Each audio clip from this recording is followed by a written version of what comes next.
the math that they did was that would account for about 1/750th of the debt at that time. But he used that money to try to compensate the farmers that he was hurting with his tariffs.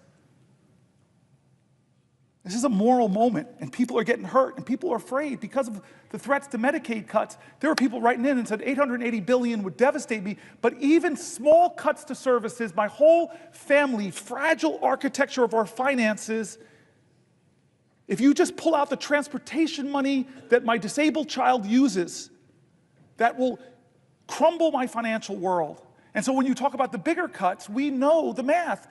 Many states who expanded Medicare have a trigger that if it goes below 90%, all the Medicare expansion goes off in that state and millions of Americans will be hurt. That's not right, guys. That's not right. And so this is the choices we have before us. Our veterans and the VA. I'm mad at you now. You made me get very emotional with your story. We read John McCain's story. We read the stories of the poems of the unknown soldier looking over us and saying, what are you doing to the Gold Star families? What are you doing to the veterans? Are you living up to your promises that you made? Well, right now, with the cuts of tens of thousands, over 80,000 veterans who work for the VA, but even more, because about 20% or so of all federal workers are veterans.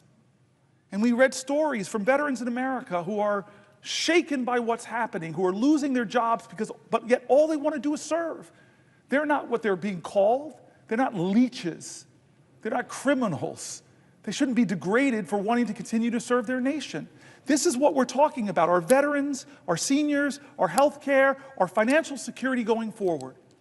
I asked the question to all those people who voted for Donald Trump, who believed in him that he would lower your grocery prices. I asked you, look at your financial self. Are you better off than you were 72 years ago financially? Well, the answer for most people who believed in him is no, because he didn't set out to do anything to lower prices. He set out to rename the Gulf of Mexico, to threaten Canada, to say I'm going to take over Greenland. He's done a lot of things, 140 executive orders. Many of them actually drive up your costs, make it more expensive to enroll in the ACA, reduce a lot of the tax credits there. He's increased your costs. He's taxed your bedrock services. Stock market tumbles, your 401k accounts are less. Inflation is up. Consumer confidence is down. This is what the voices we brought into this chamber, the voices of our constituents, red states, blue states, the voices of Democrats and Republicans, Republican governors, Democratic governors. We brought all the people that are saying, no, this is a moral moment, not left or right, right or wrong. And so I tried over the last 25 hours and 1 minute to center the conversation back on what will we do of good conscience. People who are saying, I serve this country, I risked my life, shouldn't be able to keep my job. People who are saying, this country once made itself the envy of the world because we invested in high quality education for every child. I don't like what's going on at the end of the Department of Education. People who are saying, I worked harder than I ever have, but the prices on everything in my life are getting higher. People who are saying that the America I learned about in school, the one where people's rights are protected, the people are saying that why are we yet again going through another healthcare battle that threatens millions of people, the people are saying that I'm worried about the financial security and the future of my country, the voices of folks. And so I end by saying simply this, where I started was John Lewis. I don't know how to solve this. I don't know how to stop us from going down this road. Chuck Schumer's now told me that they're greasing the skids to do these things. I'm sorry, but I know who does have the power. The people of the United States of America. The power of the people is greater than the people in power. It is time to heed the words of the man I began this whole thing with, John Lewis. I beg folks to take his example of his early days where he made himself determined to show his love for his country at a time the country didn't love him. To love this country so much, to be such a patriot that he endured beatings savagely on the Edmund Pettus Bridge, at lunch counters, on freedom rides. He said he had to do something. He would not normalize a moment like this. He would not just go along with business as usual. He wouldn't know how to solve it. But there's one thing that he would do that I hope we all can do that I think I did a little bit of tonight.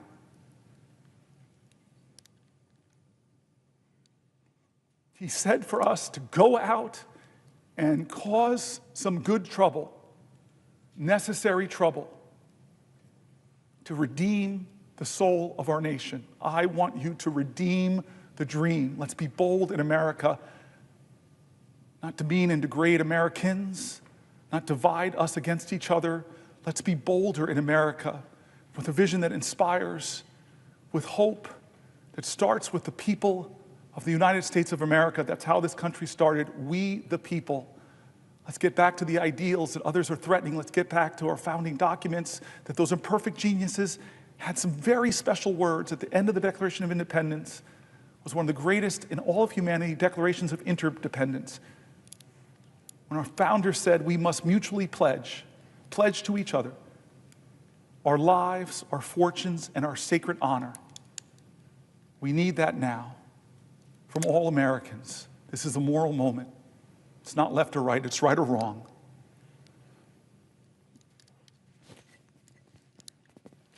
Let's get in good trouble.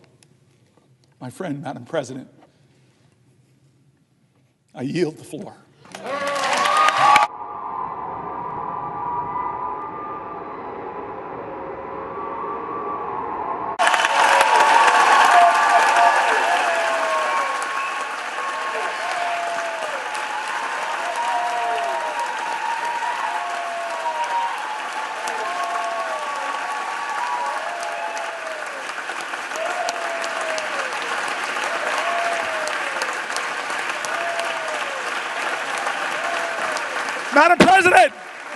Madam President, thank you to the pages, thank you to the parliamentarian staff, thank you to the clerks, thank you to the doorkeepers. There are so many people that make this place special. I kept you up all night, kept you up 24 hours. I just want to say thank you. Thank you, everybody.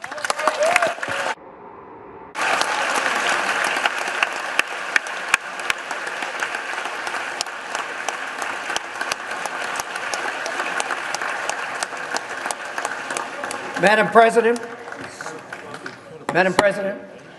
Senator from Idaho. Madam President, this next regular order of business, confirmation of Mr. Matthew Whitaker.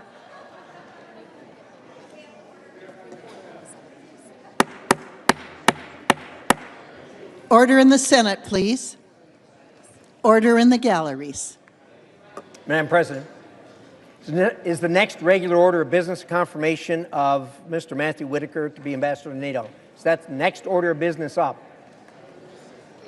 It is. Thank you. I'd ask unanimous consent that myself and the senator from Iowa be permitted to speak each 3 minutes, and immediately upon conclusion of that, we proceed to the vote on the confirmation.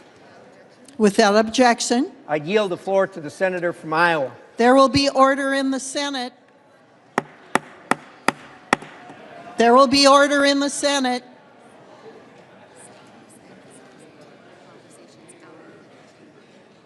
Senators and visitors will take their conversations out of the chamber.